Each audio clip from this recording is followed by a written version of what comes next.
Jackie Chan doesn't reach for the table. That's the detail everyone remembers later. He waits. Not out of nerves. Out of respect. Hong Kong, early 1980s. Not a gym. Not a tournament. A private training space tucked behind a film studio, concrete floor, folding chairs, a heavy wooden table dragged in from a storage room. The kind of place where nothing is meant to become legendary. But sometimes legend ignores intention. The world champion is already there. Not a movie fighter. Not a stuntman. A real champion. Broad forearms like coiled rope. Thick wrists hardened by years of grip training. Pulling, resisting. Dominating contests measured in raw force. He's visiting Hong Kong for an exhibition tour, strength demonstrations, promotional appearances, proof that power looks the same in every country. People listen when he speaks. People watch when he moves. Someone suggests arm wrestling. Starts as a joke. Then becomes inevitable. The champion laughs when Jackie's name is mentioned. Not cruelly. Automatically. Jackie Chan, he says. The actor. Jackie smiles politely. I do films, he says. Yes. The champion looks him over. Lean frame. Compact shoulders. Wrists that don't scream dominance. You'll hurt yourself, the champion says. Jackie shakes his head. I will be careful, he replies. That answer earns laughter from a few onlookers. The champion turns to the group. Strength isn't choreography, he says. It doesn't care about timing. Jackie listens. Doesn't interrupt. Grip is grip, the champion continues. Either you have it or you don't. Jackie nods. Yes, he says. That's true. The champion blinks. Didn't expect agreement. So why do people think you're dangerous? The champion asks. Jackie thinks for a moment. I don't want them to, he says. That earns silence. Someone clears their throat. Well, a coordinator says lightly, just for fun. The champion waves him off. I don't mind, he says. But this isn't a movie. Jackie bows his head slightly. I understand. They move toward the table. The champion plants his elbow immediately. Confident. Casual. This is familiar territory. Jackie still hasn't touched the table. He rolls his shoulder once. Flexes his fingers slowly. Like he's waking something up. Rules? The champion asks. Jackie answers calmly. No sudden starts, he says. No yerking. The champion grins. Scared.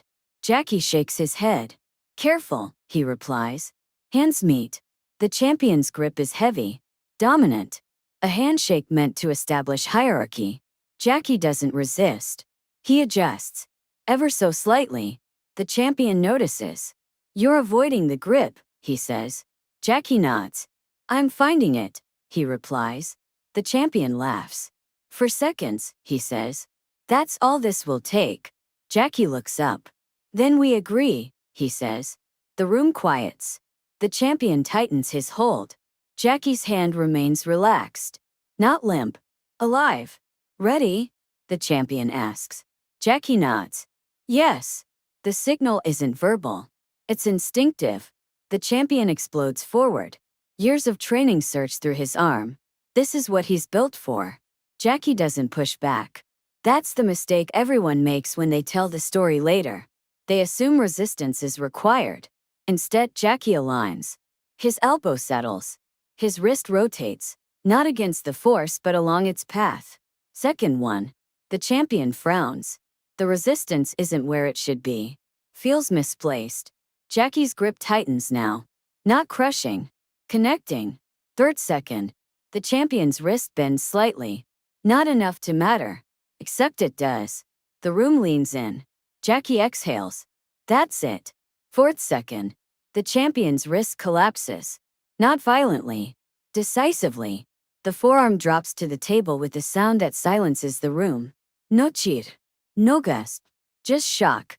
The champion freezes. Doesn't pull away. Doesn't react. Because pain hasn't arrived yet. Only disbelief. Jackie releases immediately. Steps back. Hands open. I'm sorry, he says. The champion blinks. What did you do? Jackie shakes his head. I didn't do much, he replies. Pain arrives. Late. Sharp. The champion grimaces, grips his wrist instinctively. A medic rushes forward. Don't move, he says. The champion waves him off. No, he mutters. I need to understand. He looks at Jackie. You didn't overpower me, he says. Jackie nods. No. You didn't rush. No. Then how did you? Jackie answers carefully. You gave me everything, he says. In the first second, the room stays silent, because everyone felt it. The mismatch that shouldn't exist. The result that shouldn't be possible. You broke my wrist, the champion says quietly. Jackie bows deeply. I am truly sorry, he says. The champion studies him. Not angry. Something worse. Curious. You didn't strain, the champion says. Jackie meets his eyes. No, he replies. The medic insists now. They examine the wrist. Swelling already visible. It's real. The champion sits down slowly, breathing controlled. Mind racing. I've beaten men twice your size, he says. Jackie nods. Yes. They pushed. The champion continues. They fought me. Jackie listens. You didn't. Jackie answers simply. No. The champion looks down at his hand, flexes his fingers, stops. What you used, he says slowly, wasn't strength. Jackie considers. It was alignment, he says. And timing. The champion exhales. A long breath. For seconds, he mutters. Jackie bows again. For seconds is long, he says. If you don't waste them. No one speaks. Because everyone understands something has shifted. This wasn't humiliation. It was revelation. And revelations don't make noise. The champion finally looks up. Again, he says. Jackie shakes his head immediately. No, he says. The champion frowns. Why? Jackie answers without hesitation. Because now you are listening, he says. And my wrist matters to me too. The champion laughs once. Short. Painful. But real. The 4 seconds are over. But the consequences are just beginning. Because a world champion in strength has just learned that force without understanding is fragile. The room doesn't rush to fill the space left by the sound of the forearm hitting wood. Just holds it. The champion sits with his injured wrist cradled against his chest, jaw set, eyes fixed on the table like it betrayed him. The medic finishes a quick assessment and confirms what everyone already knows by instinct. It's real. Not a sprain. Not a scare. A fracture that will require time and humility in equal measure. The champion nods once. No argument. That alone tells the witnesses something important. I don't understand, the champion says quietly. No anger in his voice. No accusation. Just a problem he cannot solve yet. Jackie remains standing a respectful distance away. Hands open, posture neutral. He doesn't loom. He doesn't retreat. He stays present. You don't need to, Jackie says. Not yet. The champion looks up. That's easy to say when you're not the one sitting down, he replies. Jackie bows his head slightly. That's fair. They move to chairs along the wall. The table is pushed aside. The moment has passed, and everyone feels it. There will be no second attempt. No bravado recovery. This isn't that kind of room anymore. The champion breathes carefully, testing what movement remains without aggravating the injury. His mind is working faster than his body now. I've trained grip my entire life, he says. Steel bars, thick handles, static holds, dynamic pulls. I know leverage. Jackie listens. I felt strong, the champion continues.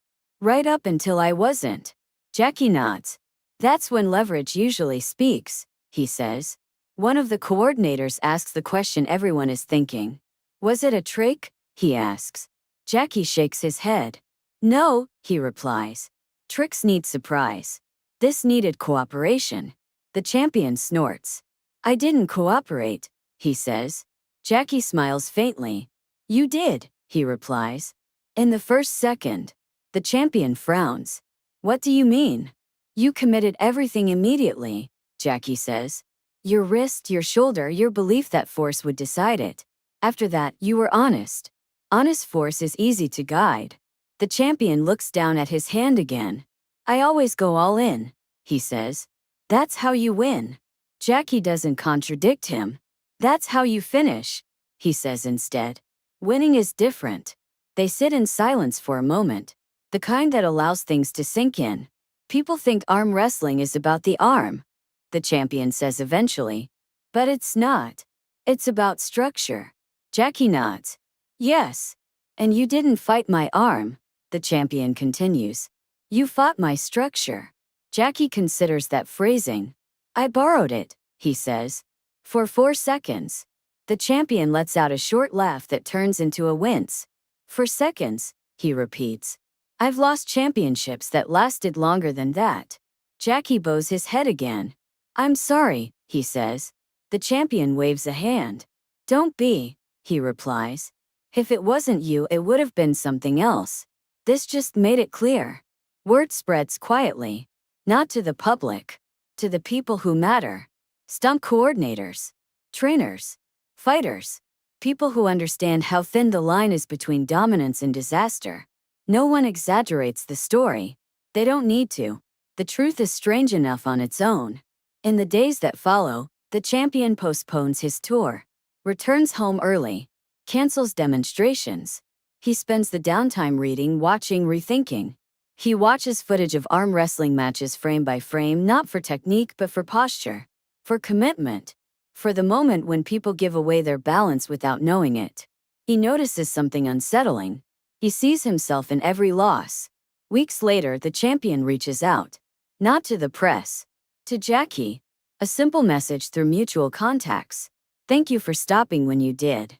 Jackie responds with equal brevity. Thank you for listening. They meet once more before the champion leaves Hong Kong. Not to arm wrestle. To talk. They sit in a quiet tea house overlooking the harbor. Ferries cut across the water in steady lines. The city moves on. Unaware that something small but permanent has shifted. I used to think power was about proving something, the champion says, flexing his healed wrist gently. Now I think it's about choosing when not to. Jackie smiles. That's when power stops being loud, he says. The champion nods. You know what scares me now, he asks. Jackie waits. That I've probably been winning the wrong way for years, the champion admits. That I confused force with certainty. Jackie doesn't rush to comfort him. That realization is expensive, he says. But it pays forever. Back in Hong Kong, the story becomes something else. Not gossip. Reference. Trainers mention it quietly when younger athletes rely too much on brute strength. Old masters nod knowingly when timing and alignment come up. The table from that day gets replaced. The old one had cracked along the edge. No plaque marks it. No sign explains why. The champion returns to competition months later. Still strong. Still dominant. But different. He doesn't explode at the start anymore. He tests. He waits. He lets opponents commit first. His wins look slower. Cleaner. Almost effortless. Commentators call it maturity. They're not wrong. Years pass. Jackie incorporates the lesson into his work in ways audiences feel but can't name. His characters don't overpower. They redirect. They survive impossible odds not through strength, but through understanding where danger collapses under its own weight. People laugh. They cheer. They don't realize they're watching 4 seconds replayed endlessly, dressed up as entertainment. The champion retires eventually. His wrist holds. His perspective does too. When asked about the strongest person he ever faced, he doesn't name a rival from the circuit. He smiles and says, "A man who didn't fight me." That answer confuses people. He doesn't explain. Hong Kong remembers the moment differently. They don't say Jackie Chan broke a champion's wrist.